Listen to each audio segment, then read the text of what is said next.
Store gode Red Bull har det på sin side en forferdelig dag.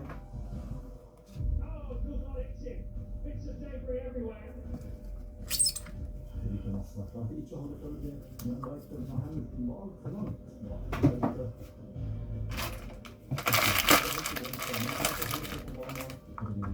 Toro Rosso fra Faenza med Ferrari-motoren vant sitt første Grand Prix. Its moment in the sun.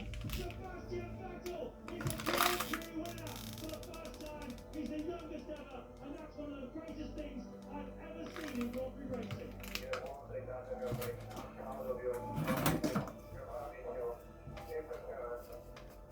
I 2016 var Vettel den yngste Grand Prix-vinneren voksen da Max Verstappen vant sitt første løp.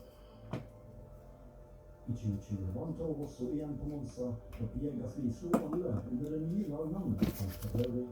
Da hadde Vettel allerede rukket å vinne 4 verdensmesterskap.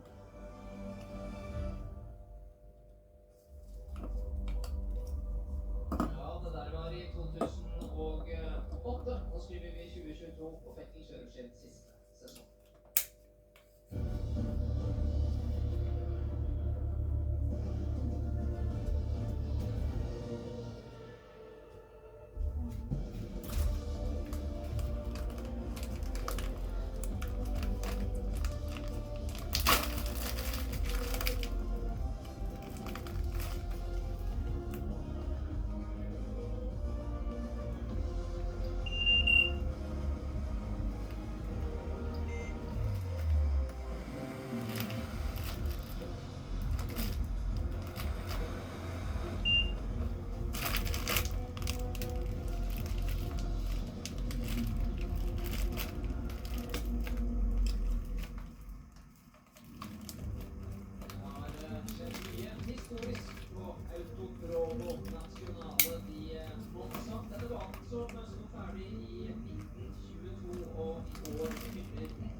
Så kanskje han får kjøre neste sesong. Ja, det var jo slutningen dårlig.